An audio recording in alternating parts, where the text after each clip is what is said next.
Hello friends, आज हम सीखने वाले हैं इंडियन मैप के बारे में। काफ़ी सारे बच्चों को इंडियन मैप ज़्यादा अच्छे से याद नहीं होता, चाहे वो कितने भी ध्यान से याद करें, बहुत अच्छे वो याद करते हैं, लेकिन वो भूल जाते हैं। इसलिए आज मैं ऐसे सिखाऊंगा कि आपको फ्यूचर में आप नहीं भूलोगे विद टिप्स एंड ट्रिक्स। चलो चलते हैं हमारे इंडियन मैप की तरफ से। मेरा हमारा इंडिया का मैप, और हम हमेशा कैसे पढ़ते हैं इंडिया मैप को, हम हमेशा 4 दिशाओं से ही पढ़ते हैं, नॉर्थ, साउथ और ईस्ट वेस्ट। ये है हमारा साउथ पार्ट, साउथ जोन, ये हमारा नॉर्थ जोन और ईस्ट वेस्ट और पार्ट। हमारा इंडियन मैप ज़्यादातर बच्चों को कुछ ही स्टेट्स याद रहती हैं, जैसे कि राजस्थान। ये बच्चों को ये स्टेट इसलिए याद रहती है क्योंकि ये क्षेत्रफल में बहुत बड़ा है, यानी कि सबसे ज़्यादा अलग दिखता है, सबसे ज़्यादा बड़ा होता है। फिर जम्मू एंड कश्मीर और लद्दाख, इसके पीछे इंडिया और पाकिस्तान और बहुत सारी वॉर्स हुई हैं, 4 वॉर्स हुई हैं। उसके बारे में हम कभी और बात करेंगे किसी और क्लास में। अभी आप इतना याद रखो कि जो लद्दाख और जम्मू एंड कश्मीर है वो 31 अक्टूबर 2019 में अलग होकर अलग अलग यूनियन टेरिटरीज बनी थी। अब हम आते हैं आगे, यानी कि centre part of the map, sorry. अब मध्य प्रदेश, क्योंकि ये पूरे मैप के मध्य में है, यानी कि बीच में है, इसलिए इसका नाम है मध्य प्रदेश। हमेशा इसका नाम कुछ ऐसे ही याद रखना कि ये पूरे मैप के मध्य में है, यानी कि मध्य प्रदेश। तो आगे हम जाते हैं, तो हम ज़्यादातर कैसे फ्लैग को पढ़ते हैं? 4 दिशा से, नॉर्थ, साउथ और ईस्ट और वेस्ट। अब जो साउथ पार्ट है ऑफ इंडिया, उसको कहते हैं हम साउथ जोन ऑफ इंडिया। अब कोई आपको पूछे कि साउथ जोन क्या है ऑफ इंडिया, तो फिर कहना ये 5 स्टेट जिनका नाम मैं अभी बताता हूँ आपको। अब हमेशा मैप को समझने के लिए नीचे वाले पार्ट से ही स्टार्ट करना, यानी कि साउथ से। इससे क्या होता है, इससे आप ऊपर बढ़ते रहते हो और आपको आसानी होती है आगे याद करने के लिए स्टेट्स। आप कह सकते हो कि ये हमारा पहले बेस क्लियर कर देता है।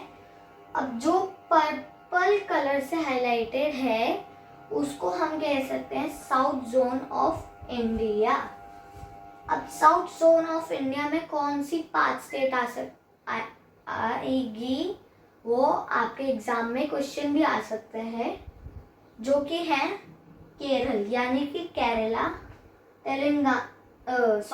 तमिलनाडु, बहुत अच्छी स्टेट है, कर्नाटक, आंध्र प्रदेश और तेलंगाना। तेलंगाना और आंध्र प्रदेश को इजीली याद करने के लिए ये कह सकते हो अंधे के पास तेल। आंध्र प्रदेश का अंधा और तेलंगाना का तेल, आप इसको कह सकते हो अंधे के पास तेल। तो पहले जो आंध्र प्रदेश और तेलंगाना है ना, ये पहले एक ही प्रदेश होते करते थे, लेकिन जब ये डिवाइड हुए तो फिर तेलंगाना को अपनी अलग जगह मिल गई। तो फिर अगर हम आंध्र प्रदेश और तेलंगाना से थोड़ी सी ऊपर आए तो आता है सपनों का शहर, मतलब सपनों की दुनिया, महाराष्ट्र। अब इसकी कैपिटल सबको ही पता है, मुंबई। महाराष्ट्र में लोग अपने सपने पूरे करने जाते हैं। और अगर हम महाराष्ट्र से थोड़ी सी आगे आते हैं तो हमारा आता है गुजरात। गुजरात के लोग होते हैं बिजनेसमैन, और बिजनेस के लिए इंपोर्ट कराने के लिए चाहिए पानी यानी कि ओशन। और आप इस तरह भी याद कर सकते हैं। हम महाराष्ट्र से थोड़ी सी ऊपर आकर आता है हमारा गुजरात। पूरे जो वर्ल्ड है ना, वर्ल्ड वाइड में सबसे ज़्यादा डायमंड का इंपोर्ट और एक्सपोर्ट गुजरात से ही होता है। अब गुजरात से थोड़ी सी ऊपर है तो सबसे बड़ा स्टेट हमारा आता है राजस्थान। अब जब हमने पैसे भी कमा लिए और अपने सपने भी पूरे कर लिए तो फिर कहीं घूमने चलते हैं, जो कि जगह है गोवा। ये सबसे छोटी स्टेट है इंडिया में, गोवा। यहाँ पर बहुत ज़्यादा टूरिज्म आते हैं और बहुत अच्छी जगह है बीचेस के लिए एंड। अब ये जो लाइट पर्पल कलर से हाईलाइटेड है, ये 3 स्टेट्स, इनको कहते हैं हम वेस्ट जोन ऑफ इंडिया। जैसे साउथ जोन ऑफ इंडिया था वैसे ही है ये वेस्ट जोन ऑफ इंडिया। अब हम वेस्ट से थोड़ी सी ऊपर आते हैं नॉर्थ पे। अब राजस्थान से हम आ जाते हैं ऊपर आते हैं पंजाब और हरियाणा एक साथ, और इनका कैपिटल भी एक ही है। तो फिर हरियाणा में पानीपत और महाभारत का युद्ध भी लड़ा गया था। और आप कमेंट सेक्शन में ये भी बताओ कि जहाँ हरियाणा में महाभारत का युद्ध लड़ा गया था वो कहाँ लड़ा गया था, हरियाणा के किस डिस्ट्रिक्ट में। अब हरियाणा और पंजाब से थोड़ी सी ऊपर चलते हैं, आ जाता है हिमाचल। हिमालय के नीचे हिमाचल बहुत ज़्यादा अच्छी वो है जगह टूरिज्म के लिए। और फिर हम आते हैं हिमाचल से नीचे उत्तराखंड। पहले उत्तराखंड भी उत्तर प्रदेश का ही पार्ट था, लेकिन अब उसको अलग करके सेपरेटली अलग स्टेट बना दी है। और उत्तराखंड बहुत अच्छी जगह है, आप घूमने भी गए होंगे काफ़ी सारे लोग। फिर आ जाते हैं हम नीचे। उत्तर प्रदेश में काफ़ी अच्छी जगहें हैं, आप घूमने भी गए हो, मैं भी घूमने गया हूँ। उत्तर प्रदेश में आगरा है। उत्तर प्रदेश में एक स्पेशल जगह भी है, अयोध्या, राम जी की जन्मभूमि। इसलिए कमेंट में एक बार राम जी का नाम लिखकर जय श्री राम भी लिख देना। अब उत्तर प्रदेश, उत्तराखंड और हरियाणा के बीच में दी हार्ट ऑफ इंडिया यानी कि भारत का दिल्ली। अब दिल से आता है दिल्ली, हमेशा याद रखना। और ये भी याद रखना कि हरियाणा ने दिल्ली को तीनों तरफ से घेर रखा है। अब उत्तर प्रदेश के ऊपर नेपाल है। अभी फिलहाल हम फोकस करते हैं इंडिया के फ्लैग पर, अभी इससे हमें कोई मतलब नहीं है। अब आगे बढ़ते हैं। उत्तर प्रदेश के नीचे द सेंटर ऑफ इंडिया यानी कि मध्य प्रदेश। अब इसको आप ऐसे भी याद रख सकते हो कि ये पूरे मैप का मध्य में यानी कि बीच में है, इसलिए इसका नाम है मध्य प्रदेश। मध्य प्रदेश से सीधा हम आते हैं उड़ीसा पे। उड़ीसा में जगन्नाथपुरी मंदिर भी है, बहुत फेमस मंदिर है। अब उड़ीसा के ऊपर आता है झारखंड, फिर बिहार।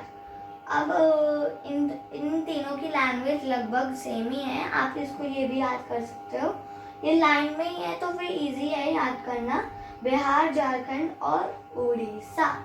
अब इन तीनों के बीच में आता है छत्तीस का आंकड़ा यानी कि छत्तीसगढ़। अब हम जाते हैं वेस्ट में। वेस्ट में हमारा आ जाता है वेस्ट बंगाल। उड़ीसा के ऊपर और झारखंड के साइड में आता है हमारा वेस्ट बंगाल यानी कि पश्चिमी बंगाल। अब पश्चिमी बंगाल के आगे बांग्लादेश आता है। पहले जो पाकिस्तान और बांग्लादेश था वो एक ही थे, लेकिन 1971 में इंडिया और पाकिस्तान के बीच में वॉर हुई थी ऑफ बांग्लादेश। अब अभी ये ज़रूरी नहीं है, इसके बारे में हम अगली क्लास में बात करेंगे। अभी हम वापस आते हैं पश्चिम बंगाल में। अब हम वेस्ट बंगाल से ऊपर चलते हैं। यहाँ पर आ जाती है चिकन नेक। यह सबसे ज़्यादा ज़रूरी पार्ट है इंडिया का, क्योंकि यही पार्ट इंडिया को जॉइंट रखता है फ्रॉम हमारा वेस्ट पार्ट। अब चिकन नेक के ऊपर आता है एक यूनियन टेरिटरी यानी कि सिक्किम। सिक्किम अपना बॉर्डर 3 कंट्रीज के साथ शेयर करता है, जो कि हैं नेपाल, भूटान और चाइना। अब हम वापस नीचे आ जाते हैं चिकन नेक पर। चिकन नेक से आगे चलते हैं, आता है असम। असम यानी कि असम। अब हम दिन की शुरुआत में पीते हैं चाय, तो फिर हमें चाहिए होती है चाय पत्ती। चाय पत्ती अब हमें मिलती है असम से। आप कह सकते हो हमारी दिन की शुरुआत ही वेज से ही होती है। और फिर उसके नीचे मेघालय। अब देखो चाय बना ली, दूध भी डाल लिया, अब चाहिए हमें पानी। तो पानी हमें मिलेगा मेघालय से। मेघ यानी कि पानी, और मतलब बारिश, और इससे बनता है मेघालय। आप ये भी याद रख सकते हो कि मेघ का मतलब बारिश, उससे बनता है मेघालय। अब आप दोनों को ये याद हो गया असम और मेघालय। ये रिलेट करते हैं बाय चाय पत्ती और पानी। ये याद हो गए। अब हम चलते हैं नीचे। नीचे आ गया हमारा मिजोरम और त्रिपुरा। ये है मिजोरम और ये है त्रिपुरा। अब मिजोरम का मी लेंगे हम, और त्रिपुरा का त्र बनता है मित्र। अब आप ये भी कह सकते हो ये दोनों मित्र राज्य हैं। अब हमें मिजोरम और त्रिपुरा अच्छे से याद कर लिया, रिलेट भी कर लिया मित्र से, हमेशा याद रखना। अब हम चलते हैं वापस ऊपर। ऊपर हमारा आ जाता है अरुणाचल प्रदेश। अब ये भी काफ़ी न्यूज़ में रहता है, आपको ये याद रहना चाहिए। चाइना ने काफ़ी बार कोशिश करी है अरुणाचल प्रदेश को लेने की। अब अरुणाचल प्रदेश के नीचे आती है हमारी 2 स्टेट्स, जो कि हैं मणिपुर और नागालैंड। आप इसको इस तरह रिलेट करके याद कर सकते हो कि नाक पे पास होती है मणि, तो बना नागमणि। इनको आप रिलेट करके बहुत अच्छे से याद भी कर सकते हो। अब नागालैंड और मणिपुर के हम बिल्कुल नीचे आ जाएंगे साउथ वेस्ट में। साउथ वेस्ट में आता है हमारा अंडमान एंड निकोबार आइलैंड्स। ये हमारा पड़ता है साउथ वेस्ट में, और साउथ ईस्ट में हमारा पड़ता है लक्षद्वीप। अगर आप चाहते हो कि हम ऐसी और नॉलेज की वीडियोस लाते रहें तो हमारे चैनल को लाइक करना, सब्सक्राइब करना और ज़्यादा से ज़्यादा शेयर करना अपने फैमिली मेम्बर्स और फ्रेंड्स के साथ। और अगर आप चाहते हैं कि हम अंडमान एंड निकोबार आइलैंड्स और लक्षद्वीप आइलैंड्स पर एक वीडियो बनाएं, तो फिर लाइक एंड सब्सक्राइब कर देना और कमेंट में बता देना। बाय।